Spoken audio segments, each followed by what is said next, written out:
welcome to the Voices of Impact podcast, a product of the Ph.D. project. And we're so excited to be back with you again for this episode. Have a very special guest, a gentleman that I've known and admired for a long time. I think you're going to enjoy hearing from him, Dr. Mark Dawkins. I'll tell you a little bit more about Dr. Dawkins and our history, but I want to give him an opportunity to say hello to you first. So, Dr. Dawkins, welcome, and how are things with you? Things are great. I appreciate the opportunity to speak with you today on the podcast, and I'm looking forward to the conversation. Wonderful. Thank you. And we appreciate having you. Now, Dr. Dawkins, the focus that I wanted to take with our discussion today is about how you positioned yourself to be a subject matter expert in your field as it relates to academia, so much to the point to where other organizations and affiliations that you have brought you in to participate in activities, and even the association that really is for top professionals in your field, you got involved I guess to such a level within it that you ascended to the highest ranks in that one as well. So I want to talk about all those things and just everything that makes up you and who you are. So let's start with you giving us just a little bit about your background as it relates to your professional journey. Okay, definitely. I'm excited to be here and a little bit about my background. So I started when I went to college, I went to Georgia Tech in Atlanta. Thought I wanted to be an engineer. That lasted about a year. I switched over to the business school and found accounting. Loved accounting. Finished with my degree in accounting from Georgia Tech. I am from Jacksonville, Florida, so I returned back to Florida, finished a Master's of Accounting and an MBA at the University of Florida, worked in banking for a couple of years, and then returned to get my PhD at Florida State University. Spent 21 years on the faculty at the University of Georgia. I've now been at the University of North Florida. This is year 11. So that's a quick overview of where I've been. Wonderful, wonderful. It's interesting. You started off in the engineering school at Georgia Tech, and then said, "Whoa, this isn't necessarily for me." I have a similar story, and I went to Tennessee Tech and Okay. started out as an engineering major, and same thing. I got and I said, "Whoa, this is." I was doing pretty well Hmm. academically, but it just wasn't a fit for me. It actually Correct. was boring to me because Hmm. the limited amount of people engagement that we had. Yes. Engineers I know today engage with people a lot more than they used to, but I Hmm. got tired of learning COBOL and Hmm. drafting and all those things. I said I've got to find something else. So I went into the business school from there as well. So Okay. All right. Very similar backgrounds. Although you said you had good grades in engineering, my grades weren't so good at Georgia Tech. So yeah, that's the one difference. but I can understand that too. I can Yeah. understand that. Different motivations, but similar outcomes, Similar right? outcomes. Exactly. Yes. Definitely. So, so what made you decide to continue in your academic journey once you completed undergrad, when you went back home to Florida and then on to Florida State? Yes.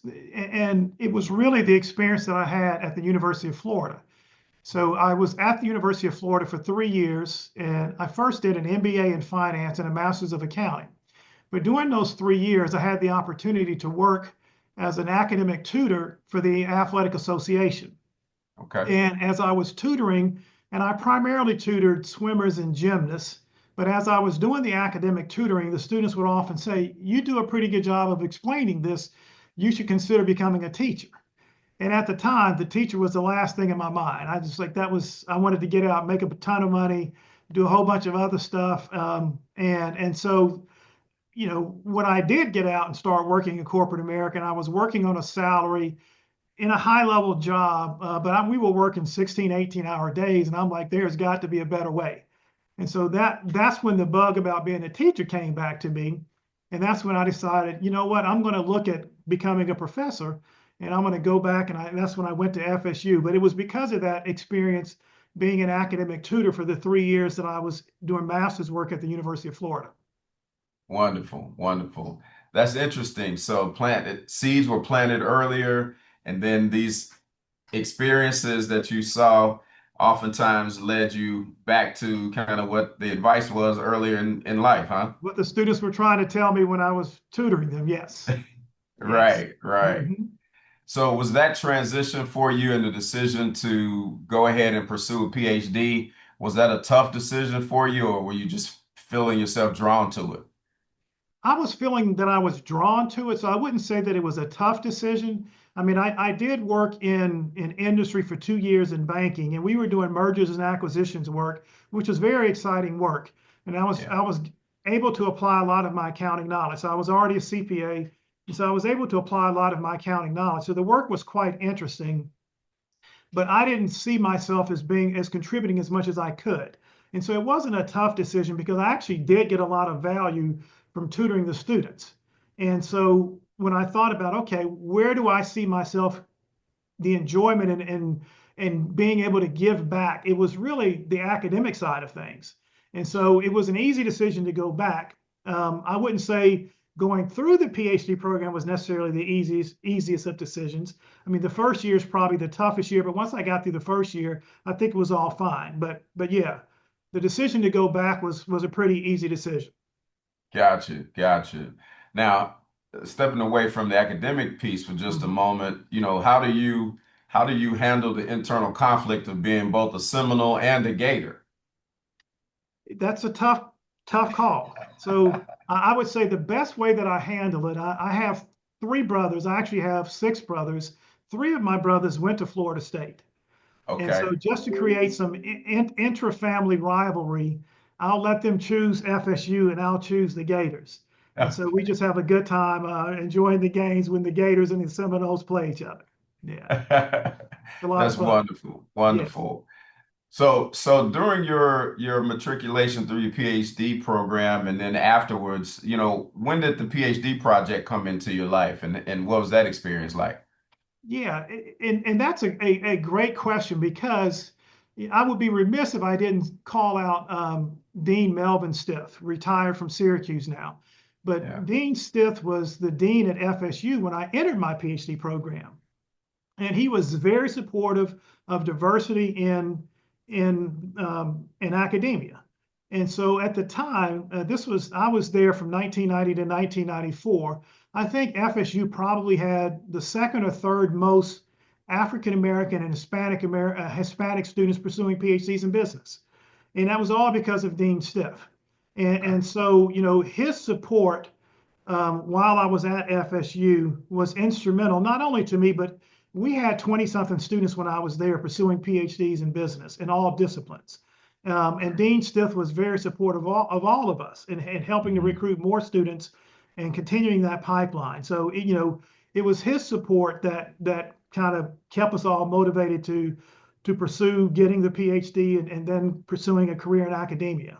Yeah. Sure. No, that's wonderful. Mhm. I love when I hear stories of pioneers like that who not only Exactly. go themselves, but then also help pave the way as a bridge Hmm. builder for others. And I know you've been that way too, Mark. Yes. When you and I first met, it was Hmm. it was through uh, work outside of the classroom that you were Hmm. doing through accounting associations and a Yes. variety of ways and Hmm. things like that. And I also saw you be supportive of others who had Hmm. interest in doing that. So talk to us a little bit about some of the work that you've done with some of the accounting associations. I know you served on a committee that I led back in a former life with NASBA to help us shape some of the future of NASBA, but very involved Yes. with AICPA and extremely involved with AAA. So tell us about that. Yeah, really. And it really started when I first took my position at the University of Georgia, which was my first academic position.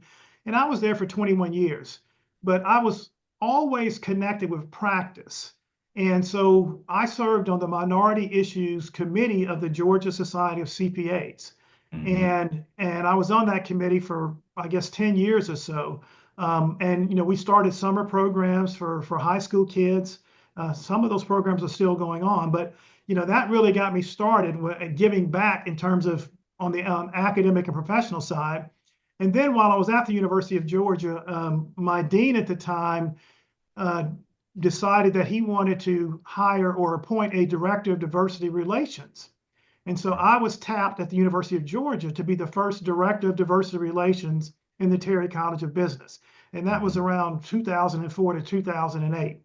And Okay. so and that was actually the first college and university at the University of Georgia that had a dedicated person committed to diversity relations. And so I served in that role for 4 years. But as you said, I also got involved with the AICPA. I've served on scholarship committees for the AICPA. I've served on the AICPA Council at various times. But then as I continued in my academic career, I became more involved with the American Accounting Association, which is the Association for Accounting Faculty.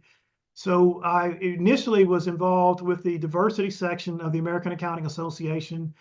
So I worked my way up through vice president, president. I don't think I served as secretary or treasurer, but I served in a couple of leadership roles with the diversity section. Then that led me to being on the AAA Council as a representative of the diversity section.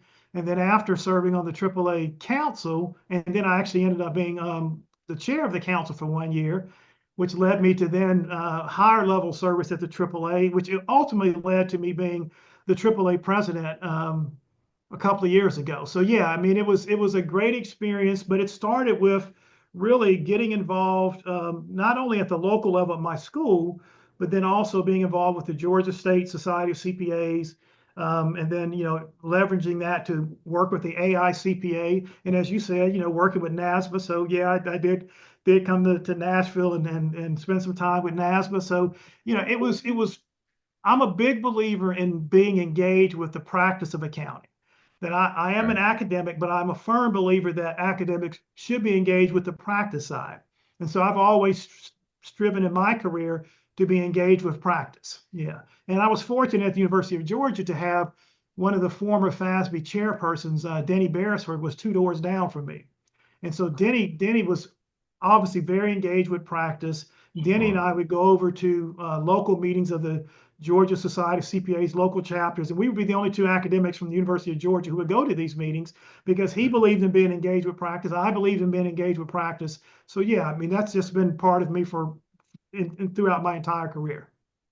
So talk to us, Mark, about why you believe it's so important to be engaged with practice as a professor. So I will respond in two ways. So one is when Denny joined the faculty, Denny Beresford joined the faculty at the University of Georgia. Denny would come to our workshops where faculty are presenting their research. And Denny would always ask the question, have you talked to anyone in practice? So you're talking about theories and you're talking about what you think is going on. And he would say, just have you talked to anyone? And often the response was, no, I have not talked to anyone in practice. And so, Denny probably did that for 2 years where he would come to these workshops. He'd ask the same question, have you talked to anyone in practice? And it Hmm. turned out most of the time they had not talked to anyone in practice. And Denny had a wealth of connections, and he would often offer to put people in touch with people in practice, but very few academics would take him up on that. And so that Hmm. I thought that was odd that here you have someone that served as chairman of FASB for 10 years that's going to connect you with people in practice so you can ask them, is this what you think is happening really happening? But Right. academics rarely took him up on that. And so we actually reached a point where Denny stopped coming to the workshops. And Yeah. I don't blame him for that. But the other reason that I would say I was engaged with practice is I would get asked by chapters of the Georgia Society to come speak. And they would often want to know, well, what do you do as an academic? So they knew we taught, but they wanted to know, what do you do with the rest of your time? And so I would often have working papers that I would go speak to them about my working papers.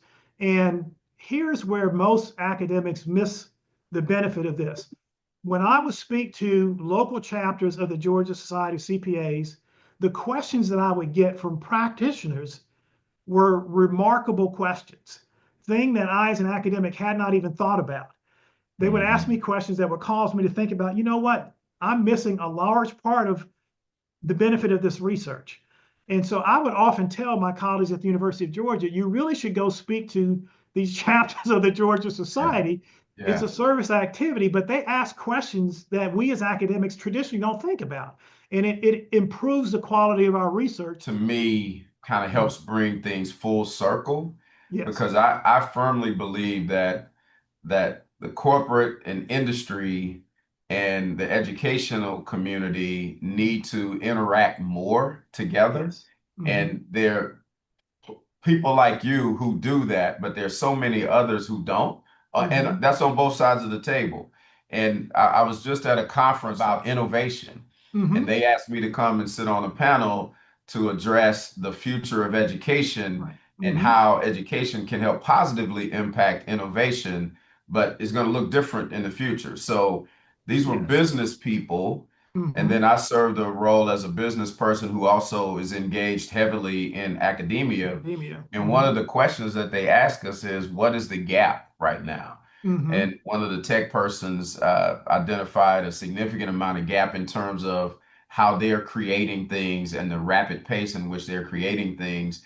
And you and I even had a conversation many years ago with the Hmm. Pathways Commission when it was going on Yes. about the pace of change in academia Hmm. versus in industry and how they need to kind of catch up with each Correct. other. If one needs to slow down and the other one speeds up, whatever it needs to be, but they need to be in sync more. And that's still, 15, 20 years later, that is still a very common issue in all facets of business. So I Yes. appreciate the fact that you are being intentional about connecting with industry and I'd love to figure out how we can get more of that happening. Well, unfortunately, I mean, I hope we can get the reward structure in academia to change because, again, I was going out and I could count that as service. We're evaluated on teaching, research, and service. So speaking to a local chapter was counted as a service activity, but it actually Okay. enhanced the research. And Right. that's the biggest component. And so if we can get faculty to understand this is going to enhance your research, then Yeah. I think we can have more success in getting faculty to engage better with practice. But it is an Sure. important issue. Sure. Yes. And tell me if I'm wrong, it can also lead to revenue generating opportunities for faculty too. If you engage with them, your research is enhanced. Now you can be Mhm. brought in as a consultant, or there may be some other research questions that they say, you know what, Dr. Dawkins would be great to talk with about this, and they can bring you in and almost commission some research, right? Oh yeah, definitely. I mean that is an opportunity that would be available to faculty who want to pursue that. So you're right. Often corporations have ideas or they have problems that they need someone to do some research to try to solve it. And it may not be something that they want to commit their employees' time to, but they're willing to engage a faculty member to investigate that issue, come up with a solution, or come up with options for them. And so, yeah, there are wonderful consulting opportunities for faculty in that sphere. I mean, I Yeah. more have use my accounting background to help nonprofits. And so I Hmm. serve on nonprofit boards. I'm an audit committee chair. And then in my local community, I serve on the boards of two charter schools here in the community. And I'm finance committee chair at one of those. So, yeah, I mean, you have plenty of opportunities to give back and engage. And so Sure. it's just up to the faculty member to decide, hey, how do I want to use my talent to benefit not only my community, but also to benefit society? Yep. Sure, sure. Mhm. So Mark, you served on task force and committees within the accounting profession. You chaired the largest academic organization for accountants in the world. You have done this volunteer work for nonprofits, both locally and at a broader scale. Mhm. Tell us a little bit about how your PhD, or you being Dr. Mark Dawkins, has helped open some of those doors for you. Yes, and so I will start by saying, I mean, if someone has a CPA or a CMA, because I also have those will Sure. open some doors, but I think the PhD is the biggest benefit, as you said, because again, has allowed me to not only be part of AI CPA task forces and committees and part of the AI CPA Council, but it has also allowed me to work my way up through the AAA infrastructure in terms of the diversity section, the audit section, other sections of the AAA, and then ultimately serving on the council. And then that opportunity, the council and the board, giving me the chance to be chair of council for a year, which then gave me the opportunity to run for being president. And I'll say the first time I ran for president, I didn't get it. Some Mark Rubin got it. Mark Rubin, who was at Miami of Ohio, won the presidency that year. And I'm one of those, pick it up and let's try again. So the next year I tried again, and luckily the next year I was selected as president. And it turned out to be a great 3-year experience as first president-elect and president, and then past president. So I've gotten a chance to travel all over the world, to go to the European Accounting Association, the Australian and New Zealand Accounting Association conferences. It's been a tremendous experience for me personally, but also professionally, in terms of just building my network and my base of collaboration with people around the world. Sure, sure. And speaking of network and collaboration with people around the world, to what extent has the PhD project helped you in that regard, or have you helped through your mentoring others in that regard? Well, I would say none of this would have been possible without the PhD project. So you asked earlier, I actually flew to Montville, New Jersey in 1994 when they had the organizational meeting for the PhD project. Yeah. And I am a Florida native. So we flew up in January and there was snow on the ground. And I did not have the right kind of shoes. And so the water was coming through my shoes. And I'm like, I don't know how people live up here in snow like this. And our flight was the only flight that left that afternoon going home. And I was Ah, so grateful that I did not get stuck in Montville, New Jersey for one extra day. right. But the PhD project has been instrumental because that is a network onto itself. And now I have the opportunity to serve as a mentor to young junior faculty to help them be successful, help them with their research. But and I benefited from that myself. So it was people like Carolyn Callahan, Michael Clement, Tom Lopez, Jennifer Joe. Some of them were contemporaries with me. Some of them were a little bit more senior, but they brought me along, showed me the ropes, helped me with my research, wrote P&T letters. I mean, I wrote five P&T letters last year, so I'm now at a position where I can actually help out and write P&T letters for junior faculty that are coming up behind me. But it was all due to the PhD project and the network that opened, made me a part of it and opened me up to the various opportunities. And like I mean, I have Michael Clement's a great friend of mine, Tom Lopez, Jennifer Joe. I mean, I have an incredible amount of friendships through the PhD project, and I stay involved with all of the PhD project network. I mean, we just got our mentoring assignments for this year, and I think there are 3 of us, Carolyn Callahan and Natasha Burns and myself, are faculty. And I think we have eight junior faculty mentees, I'll call them, but junior faculty that we're going to be working with this year to make sure they're successful in getting their research done, any teaching issues. So yeah, it's been a wonderful experience, and it would not have been possible without the PhD project. Wonderful, wonderful. I appreciate that, hearing that story, and it Mhm. just does my heart well every time I hear Yes. the connection and the family and the community that's created through PhD projects. So thanks for sharing that. Yes. We talked about the other aspects of your work, but we didn't talk about the classroom yet. Hmm. Uh, the individuals that you were tutoring said you would be great at being in the Yes. classroom. Hmm. Tell us about that experience for you over the last, decade or few decades. Yeah, so I think if I take out the 4 years of my PhD program, I'm in year 31, post PhD. And, Okay. and, and what I would say is that as a faculty member, the research is rewarding in and of itself. But where I get the most rewards is when I have students who I've taught come back to me years later and say, I really appreciate that classroom experience and that you were rigorous in the classroom. At the time, I didn't appreciate the rigor and what you were putting us through, but it set me up for success. So I enjoy most when I have former students come back and tell me that I played a small part, usually a really small part in their success. And that's the most rewarding thing. So yeah, so when I'm in the classroom, I have very high standards and the students don't always appreciate it, but they appreciate it later. And that's what's rewarding to me, to get that feedback down the road when they pass the CPA, they've been out in public accounting or they're now in private industry and they've moved up and they're CEOs, CFOs, or whatever. Having that feedback and that loop come back and just say, hey, you were able to be a small part of that is incredibly rewarding. Yes. I love it. I love it. Marcus, we're getting ready to close. If you could just share some of your wisdom. Let's say there's somebody out here listening that is considering pursuing a PhD.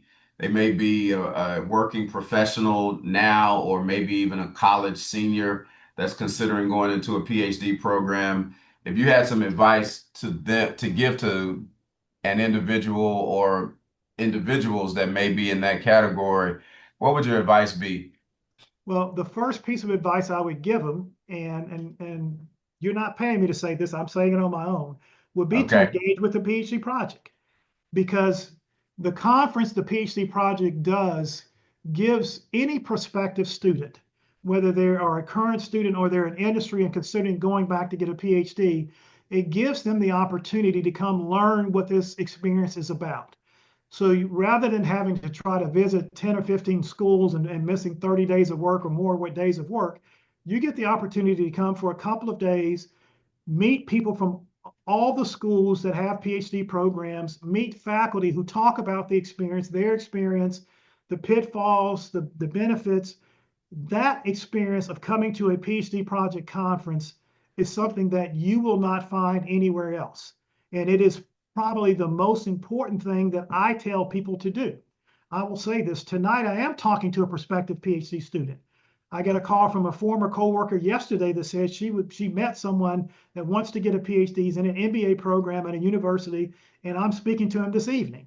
So yes, it's a full loop circle, but the first piece of advice I'm going to tell them is if you're not familiar with the PhD project, become familiar with the PhD project and make sure you sign up to go to their conference in the spring because it's the best time that you can spend learning about PhDs and getting the benefit of the long history of the PhD project and how that can set you so much further ahead than anyone who has not had that experience.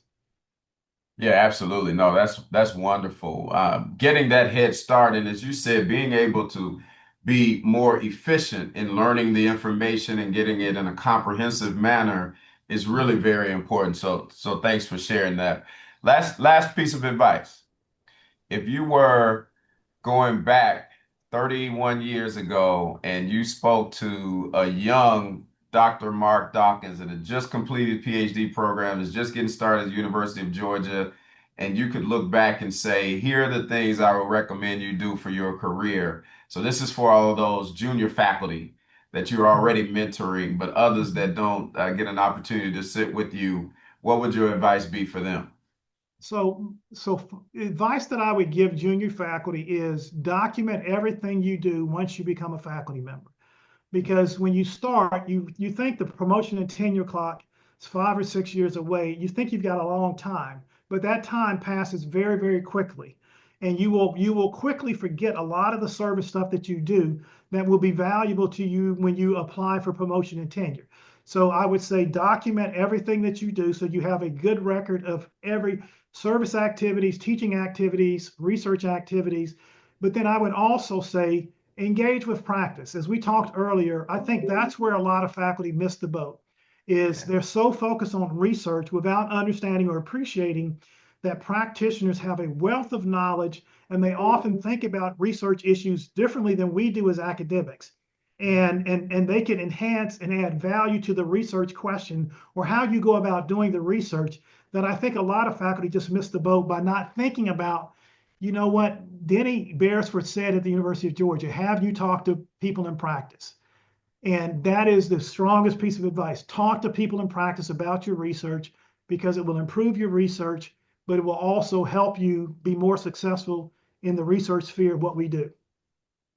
That's outstanding. That's outstanding. Mark, we're about at our time, and I just Mhm. want to say thank you for Yeah. all that you do, the leadership that you've shown in the profession, the leadership and mentoring that you've shown within the PhD project, and what you've done for other faculty. We really appreciate you. Is there anything else you'd like to share in closing before we go? Well, I want to say that, my association with the PhD project has been very rewarding. It started in 1994. We're now in 2025. I look forward to continuing that not only until I retire, but also after I retire. And to all the other junior faculty and senior faculty, we all need to do whatever we can to support the PhD project, because that program is something that we cannot replace. We got to make sure that we provide the support, and that we're there to support you, as well as the junior faculty, as well as doctoral students. So I hope I can continue to be a supporter of the PhD project, and I hope I can always help others support you as well. Well, thank you for that, Mark. You are a tremendous asset to the PhD project, to the accounting profession, and to academia. We really appreciate you and all that you do. And just keep on being who you are, and we'll keep watching and celebrating with you all of the successes that you have. Thank you so much for being here. Oh, thank you very much. I've enjoyed it. And best of luck to you and the PhD project. Thank you. I appreciate that. Yes. Ladies and gentlemen, you have been listening to and watching the Voices of Impact podcast. We appreciate you joining us. Be on the lookout for our next episode coming to you soon. Again, Dr. Mark Dawkins, thank you so much for being with us today. We wish you the best, sir. All right. Thank you very much. Everyone, take care. Thank you. Thank you. Tune in, get inspired, and discover the voices making a difference through the Voices of Impact podcast, your front row seat to the future of leadership.